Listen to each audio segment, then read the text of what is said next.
grab some popcorn and a favorite chair. The love of movies is why we're here. Press play and don't delay. Let film be our guide to a cinematic day. Fill out the movies from the silver screen to his podcast stream. Phil's covering every movie dream. Fill out the movies.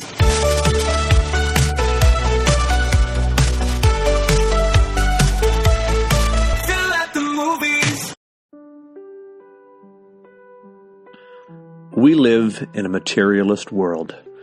Welcome back, everybody, to another episode of Phil at the Movies. I'm your host, Phil Walsh, and this is show number 169 of this ongoing podcast that is always for the love of movies.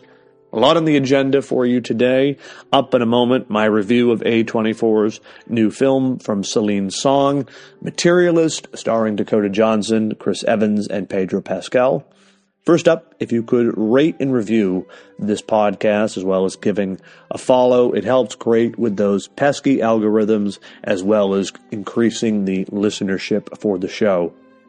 And to all of you, the friends of this cinematic community, from the bottom of my heart, thank you for your continued support, listenership, and your love of movies. Now, a couple of movie milestones to touch on this week. First up, this past Sunday, the 17th, marked 20 years since the release of Batman Begins. The Batman film, directed by my favorite filmmaker, Christopher Nolan, kickstarted a resurgence of comic book movies that has frankly continued to the present day. The film also, of course, started the legendary Dark Knight trilogy, reinventing Batman for a whole new generation, and as far as I am concerned, has created the definitive take of Batman on film. I had a chance earlier this week to talk about the film on my friend Phil Barker's show, the Eternal Night podcast. I'll definitely be doing a retrospective on Batman Begins later in the summer, but if you'd like to hear me gush about the film now, I'll leave the link in the show notes.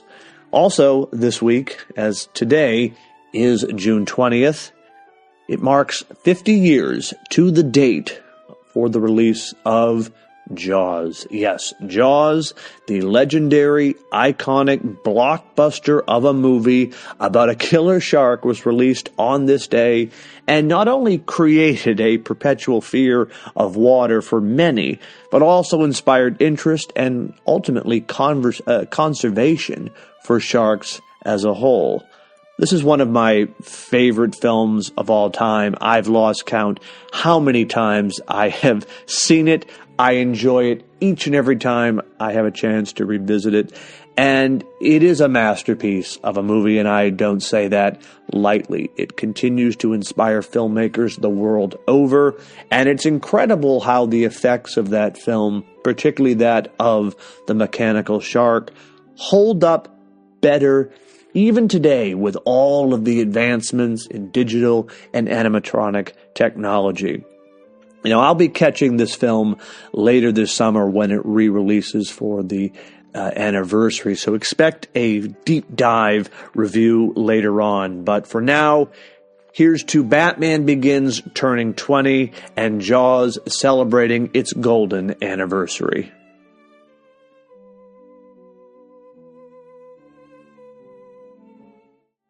All right, without any further ado, I'll begin with today's review of Materialists. A Materialist is a modern-day love story that in many ways manages to subvert what we have come to expect from the genre or even romantic comedies. It's an unvarnished look at love, materialism, wants, needs, and desires. Set in New York City, we meet Lucy, played by Dakota Johnson, who works for a company called Adore that specializes in matchmaking. While successful at her career, Lucy is celibate, though her objective, however, is to marry a wealthy man. While at a wedding for one of her clients, she meets the brother of the groom, Harry, played by Pedro Pascal, who immediately checks all the boxes for Lucy's ideal man. while at the same time, as fate would have it, she runs into her old flame, John, played by Chris Evans, who was a struggling actor working at the same company, catering the wedding. As Lucy begins a whirlwind romance with Harry, she is forced to reconcile her feelings and desires and decide between the perfect man in Harry and the imperfect ex that is John. Now, Materialist is unabashed in its prerogative to try and make this story as close to realistic as possible. Frankly, one of the most frustrating tropes in a romance movie, be it quote-unquote realistic or even heightened, is generally the characters come off as flat, one-dimensional, who solely exist to meet, get together, have their inevitable breakup, and then unite because of, the power of love. Here, director Celine Song is presenting Lucy, Harry, and John as fully realized characters. Now, Lucy is upfront about her desire to marry a wealthy man, and frankly, that was the reason why she ended her relationship with John, because of his financial instability. In her company, a person like Harry is described as a unicorn, good-looking, rich, an all-around good guy, and Lucy is smitten with him. But the question is she in love with him? And the movie goes about deconstructing the idea of love and what it feels to be in love, particularly in the modern world. What does love mean? Is love a game? Is it a dance? Is it romance? Is it a financial agreement? Is it a business transaction? I mean, it really gets to the heart of what does make a love story real and authentic in this quote-unquote material world that we are living in. And all of these questions, frankly, have been at the center of countless romance movies, novels, etc. But here in this film, it finds a way to get to the heart of those questions, as opposed to delivering what many films in the genre do, which is just hand off a Hallmark card style greeting. And that may be entertaining, that may be palatable, but I found this film to be refreshing, engaging, because it doesn't go about delivering necessarily the answers we would expect from this type of a film. Now, I know right off the bat this film is not going to be for everybody, and wisely I avoided a lot of the discourse that was going around online. Of course, Twitter is going to Twitter. But I can understand that people might be turned off by the characterizations in this film, from how Lucy is upfront about her wants and desires to how John is unabashedly in love with her still to the present day, or even how Harry himself has his own shortcomings, both literally and figuratively. In many ways, as I was watching this film, a movie like The Notebook came to mind. And in that film, it sort of showcased a very much a Gone with the Wind style, love conquers all romance story. And if anything, The Materialist, whether intentionally or subconsciously or not, is quite the antithesis to what that movie was all about. I mean, while the end goals may be the same and overlap, here, love still wins, love does conquer all, but it's different. It doesn't arrive at the same conclusion. It doesn't give you the quote-unquote Hollywood ending that is sort of part and parcel for these kinds of movies. And I found that to be both refreshing and ultimately thought-provoking, whereas many romance films tend to just sort of look inward at the story. Here, there is an attempt by the director, I think quite brilliantly, to hold up a mirror and show a reflection on the audience. And I think that's, to me, the most engaging part of any story, where you are putting yourself in to the character's shoes and sort of responding to yourself in real time. How would I react in this situation? What would be my ideal my ideal partner? What would be my response to any of these sort of situations that pop up, whether you're Harry or John on one angle or you're Lucy on the other? I found that to be quite interesting, because a lot of times when you watch a rom-com or any romance movie, the audience in a lot of ways is just observing a story. And here I thought we were really immersed in this world, flaws, warts and all, and it really does unpack what it means to be in love, to yearn for love, to desire, etc., all in this modern age. And I think the idea of framing the story with Lucy working for a matchmaking company was really quite ingenious, because it does sort of show how dating, how romance has kind of become a box checking in the 21st century, and how sort of we look for the materialistic options, or how we might sort of brush aside our own bias or preference in order to sort of, have a means to an end. I found that to be quite an engaging part of this story, and not something we would typically expect, where, again, it's just sort of the age-old story of love conquers all and nothing else to show for it. Now, as an aside, there is a moment in the film or a situation that develops, and I won't spoil it because I don't want to sort of undercut it, but there is a part of the film involving one of Lucy's clients that I think will be a lot of the source for people's negative reaction to it.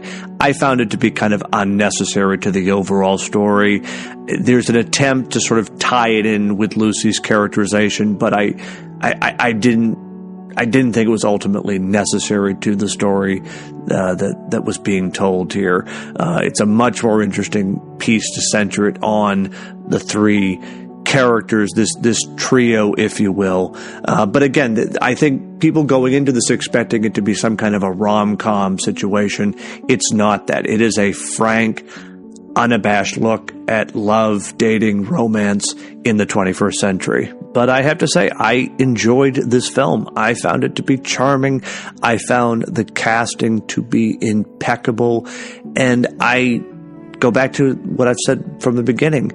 It's a refreshing take on the genre. Us, the audience, as well. And again, I find that always to be interesting above all, particularly when you're dealing with a genre film where the audience is more involved in the story as opposed to just being a spectator. And lastly, I'll just say the soundtrack to this film is pitch perfect. Again, with any romance movie, rom-com, you've got to have it be, you've got to have a perfect soundtrack to tie it all together. Now, again, this movie is not going to be for everybody. It is divisive, and I think because the way the characters play against type is definitely going to be harder for people who may be expecting this to be just a traditional rom-com. This is not a rom-com. It's a romance movie. There are funny and humorous moments in it, but this is not a Pretty Woman or The Notebook, or even I think of a film from last year starring Anne Hathaway, The Idea of You. This is a totally different beast, and I found it to be a refreshing take on the genre that, again, in some ways does check the boxes, but ultimately goes about it in ways that felt new and refreshing. So I would recommend this film. I know it isn't going to be for everyone, and I would, again, just put out that disclaimer. If you're going in thinking this is just going to be a silly, heartwarming rom-com, it's not. It is charming, and it does sort of deliver that message of love conquering all, but I really would put an asterisk on that, because the way it ultimately arrives at that conclusion is different than what you would expect from, say, a movie that would have tackled this 20 years ago. And the way I would frame that, in a movie like this 20 years ago, let's just say Pedro Pascal's character, the rich businessman type, would have been one-dimensional, or he would have been revealed to be some evil, individual who was just out for his own gain or whatever. And Chris Evans' character would have been the hopeless romantic and not given much to do, and we would have cheered, and that would have been the end of it. And here, the story cares enough about making these characters interesting, and again, I go back to that word, realistic, that the subversion of the expectations is both welcomed in my eyes and something that I think can really propel this genre into a new age, if you will, particularly in this materialistic world, this Instagram world that we live in, and where we're all sort of trying to wrap our heads around and come to the idea of what is love? What does it mean to be in love? What does it mean to be loved? So hats off to Celine Song for delivering another great entry in this genre. I'm looking forward to seeing what she does next, because this was another kind of brilliant subversion and welcome take on the genre. So again, the film is Materialist. I would recommend you checking it out now. Again, this is going to be quite a packed summer for movies. I'm looking ahead at the calendar here. The new Jurassic World movie is coming out. Superman flies to the big screen in a few weeks. My most anticipated film of the summer happens to be another comic book movie, Fantastic Four: First Steps. Lots to talk about. In addition, I Know What You Did Last Summer, a bunch of other new horror movies. Summer 2025 is looking very, very good, and it's already started off well with films like Ballerina, now Materialist. I'm looking forward to seeing what else is in store. And next week, we'll be tackling yet another new summer release. I will hold you in suspense for that until next week's show. But on that note, everybody, thank you as always for tuning in. Go check out some movies. Go support your local theater. And yes, see you back here next week, where we will do this all over again for the love of movies. Feels covering every movie dream. Feel at the movies makes every movie